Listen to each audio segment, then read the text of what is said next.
Lagos State government charges residents to take ownership of public infrastructure as repair works commence on Odoyalaru Bridge. Senate passes national minimum wage bill into law.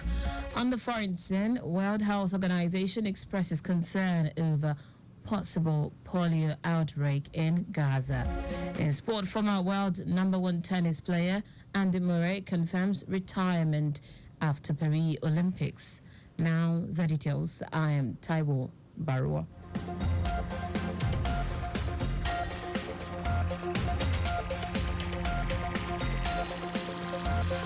As repair works commence on the expansion joint on Odoyalaru Bridge in Ojota, the Lagos State government has urged Lagosians to take ownership of public infrastructure and desist from habit which place such infrastructure in jeopardy. Special Advisor, Office of Infrastructure, Minister of Works Olufemi Daramola made the appeal when the State Commissioner for Information and Strategy, Benga Motosho, joined him during an inspection tour of ongoing repair works on the Odoyalaru Bridge. Daramola, who explained that the ongoing repair works demonstrates the government's commitment to safety of road users, urged stakeholders to support the contractors on site to ensure timely completion of the maintenance work. It has no advantage when the government puts things in place and we remove it. Let's take ownership, let's report, let us all collectively ensure that our infrastructure lasts the test of time. According to Daramola, the state government is not unmindful of the inconveniences being experienced by commuters. Hence, its appeal for patience and cooperation from the motoring public. On his part, Commissioner for Information and Strategy, Benga Motosho, charged residents to be responsible in the usage of public infrastructure while warning vandals to stay clear of public infrastructure or face the wrath of the law. So I would like to appeal to all of us, to Lagosians, if you see something, say something. It's all about you. It is for you. It is for you to be able to be comfortable while driving. It's for you to be able to get to wherever you are going faster. And everybody who sees anybody who is trying to destroy government property here or wherever should talk. The asphaltic work and the replacement of the joint on Odoyalaru Bridge in Ojota has been scheduled for completion in about 90 days, with traffic diversion plans announced for the Ojota bound lane and Yaba Ojuelegba Maryland bound lane. The Lagos State Task Force has expelled illegal street traders from Alade Avenue, Orisha Street and Johnson Street off Obafemi Awolowo Way in Ikeja. Chairman of the agency, Adetayo Akirele, who led the raid, said these areas have been converted to mini market and restaurant, thereby causing serious human and vehicular traffic obstructions and serious environmental pollution along those routes and adjoining streets. Akirele said their activities have also been noticed to seriously flout laid down environmental laws of the state through indiscriminate disposal of waste and solid materials into the gutters, which end up clogging up canals and drainage channels in the metropolis. He described the raids, which will be a continuous exercise, as a step made in the interest of the citizenry who have longed for solutions to the menace of street trading, which also encourages criminality. Chairman of the National Drug Law Enforcement Agency, NDLEA, Buba Mawa, has cautioned youth against illicit drug consumption and trafficking. Mawa gave the advice at the inauguration of the agency's new zonal office in Aingba, the Kenya local government area of Kogi State. Mawa, who was represented by the zonal commander, Zone C, Hassan Sakaba, said the establishment of the zonal office at Aingba was to help the agency in its activities to checkmate prevalent drug abuses and trafficking in Kogi and North Central. He called on the resident of Kogi to join the agency in its fight against illicit drug consumption and trafficking to save the youth from destruction. And now to the rest of the stories. The Senate has passed the National Minimum Wage Bill into law. The bill, which scaled second and third readings just minutes after it was transmitted by President Bola Tinubu, was instantly passed by the upper chamber.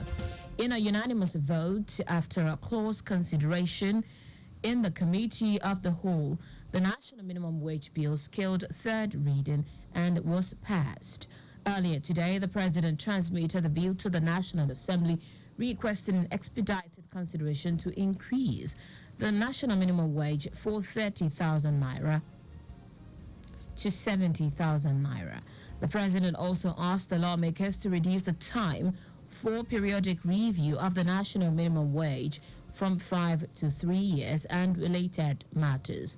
Last Thursday, President Tinubu and the leadership of the organized labor agreed on 70,000 naira as the new minimum wage for Nigerian workers. The truce between the government and labor sides followed a series of talks between labor leaders and the president in the last few weeks after months of failed talks between labor organs and a tripartite committee on minimum wage constituted by the president in January.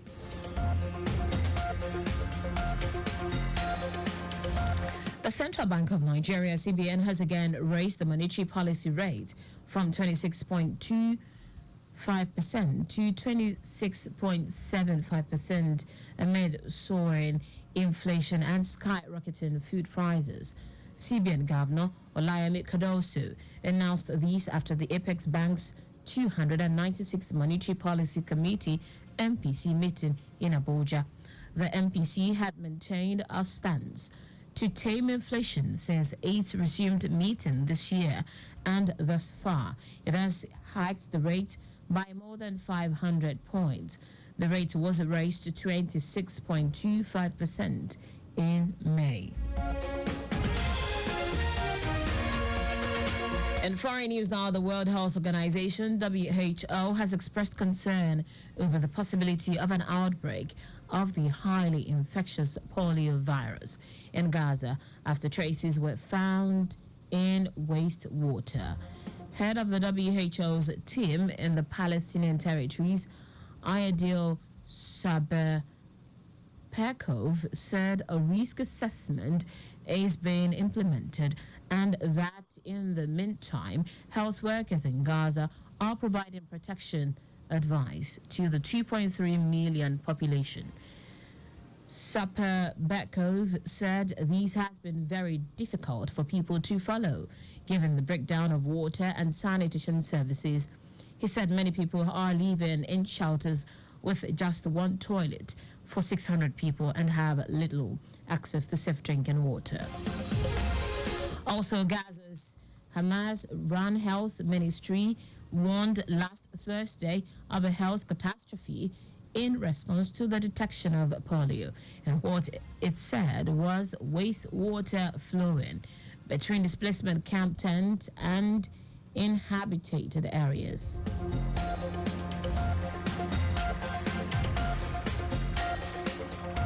In sport now, former world number one and three-time Grand Slam title winner Andy Murray has confirmed that he will retire after the Paris Olympics, closing another chapter in tennis golden age. Now ranked at 121 and playing with a metal hip since 2019, time has caught up with Murray, who suffered ankle damage this year and underwent surgery to remove a cyst from his spine, which ruled him out of singles at Wimbledon. Murray famously ended Britain's 77-year wait for a man's champion at Wimbledon when he triumphed in 2013, defeating career-long rival Novak Djokovic in the final. He has won 46 titles in all and banked more than $65 million in prize money alone. And that's it on the news at 4. But just before we go, slow down at road junctions, intersections, and pedestrian crossings. You can follow us and like all our various social media platforms: X @Traffic Radio, 961. Facebook, Lagos Traffic Radio 96.1 FM. Instagram, Lagos Traffic Radio 961. Subscribe and watch our news and programs live on YouTube at Traffic Radio 961. You can also visit our website www.trafficradio961.ng. Did you know that the Sanwo-Olu administration renovated 197 public schools across the state? You can get more details on the Lagos State Government website. To end the news, here are the highlights of the major stories. As repair works commence on the expansion joint on the Yalaro Bridge in Ojota, the Lagos State Government has urged Lagosians to take ownership of public infrastructure and desist from habit, which place such infrastructure in jeopardy. The Senate has passed the national minimum wage bill into law. We also told you that the World Health Organization, WHO, has expressed concern over the possibility of an outbreak of the highly infectious polio virus in Gaza after traces were found in wastewater. And finally, in sport, former world number 1 and 3-time Grand Slam title winner Andy Murray has confirmed that he will retire after the Paris Olympics, closing another chapter in tennis golden age. For contact with the newsroom, send a message to info@trafficradio961.ng. That ends the news broadcast compiled by Abiola Fagbalagun. I am Taiwo Baruwa. Thank you for listening. Good afternoon and welcome to the return.